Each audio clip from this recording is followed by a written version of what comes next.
Okay, let's just be real for a second.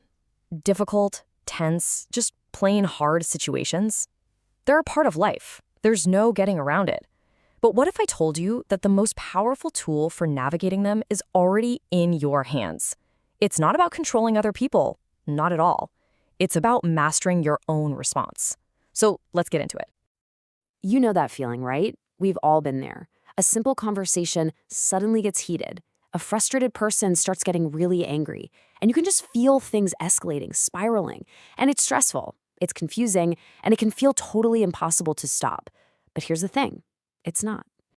Now, the source material we're looking at was originally put together for teachers, but honestly, these techniques are for everyone. Because your response to someone who's defensive or even hostile, well, that's often the single thing that determines whether a situation cools down or completely blows up. And this is true everywhere, at home, at work, out in our communities. It's a life skill.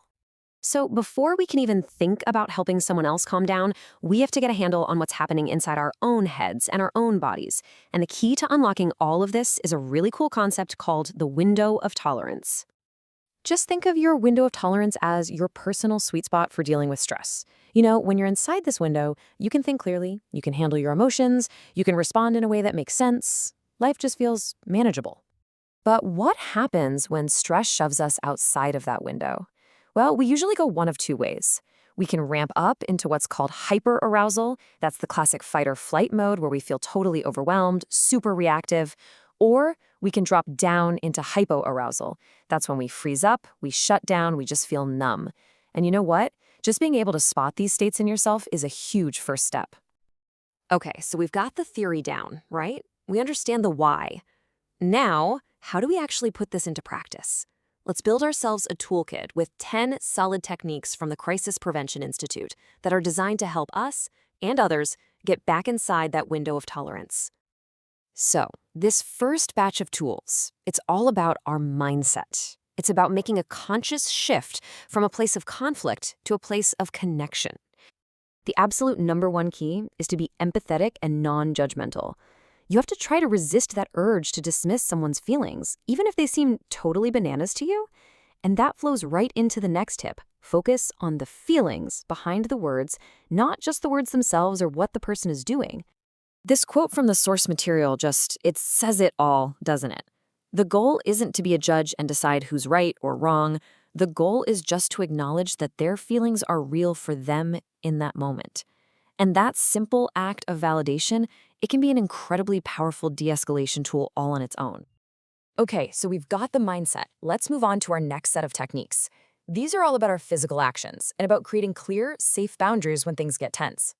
You know, when someone is getting agitated, their personal space bubble gets way bigger. So just giving them a little extra room, maybe a couple of feet, can seriously lower their anxiety.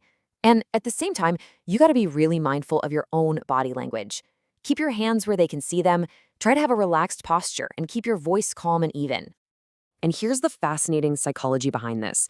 As a person gets more and more upset, their rational brain kind of starts to go offline. They literally stop processing words very well, but what they do process is your nonverbal communication. So your calm, non-threatening presence can speak way louder than any words you could say. This one is all about staying inside your own window of tolerance. If you overreact, you're just pouring gasoline on the fire. And a big part of that is learning not to get baited. You see, when someone's escalating, they might throw out challenging questions to pull you into a power struggle. Don't take the bait. Just ignore the challenge and gently steer things back to the real issue. Now, de-escalation does not mean being a doormat. Absolutely not. It is so important to set clear, firm, but respectful limits on what behavior is and is not okay. And it might sound strange, but this actually helps people feel safer because it provides some much-needed structure in a really chaotic moment. So what makes a limit actually work? Well, the source material gives us 3 golden rules. First, make it simple and clear, no jargon. Second, make it reasonable, something the person can actually do. And maybe most importantly, make it enforceable. Never, ever make a threat you can't or won't follow through on. Look, in the heat of the moment, you've got to decide which hill you're really willing to die on.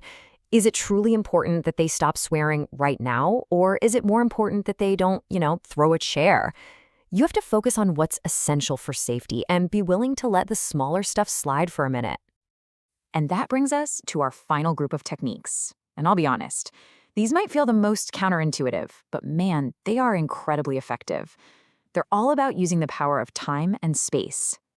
We have this urge, don't we, to fill every second with words, to try and fix things immediately. But sometimes the absolute best thing you can do is just be quiet. Silence gives an upset person a moment to breathe, to think, to process. And in the same way, if you give someone a choice or set a limit, allow them time to make a decision. Their brain is just working a little slower in that moment. They need that extra beat. So what this all boils down to is this. Pressure almost always makes a crisis worse. By giving the gift of time and silence, you are actively de-escalating the situation. You're literally giving their nervous system a chance to calm down and find its way back inside that window of tolerance. So we've walked through 10 specific techniques, but here's the thing. These aren't just tricks to pull out of a hat during a crisis. They're actually the building blocks for something so much bigger. This quote really gets to the very heart of it. We can never, ever control another person's behavior, but we can always control our own. And by choosing to respond with these strategies, we create an environment where a positive outcome is just way more likely. And, when we practice these skills, it's not just about getting better at handling emergencies. We empower ourselves, for sure, but we also model a more mindful, more compassionate way of being for everyone around us. We are actively creating safer spaces and building stronger communities. Because really, it's not about waiting for a crisis to happen. It's about using empathy and setting boundaries and allowing a little space in our everyday interactions. So I'll leave you with this question to think about. What's one small way you can put one of these techniques into practice this week? Because that right there, that's how we start to build a real culture of care, one conversation at a time.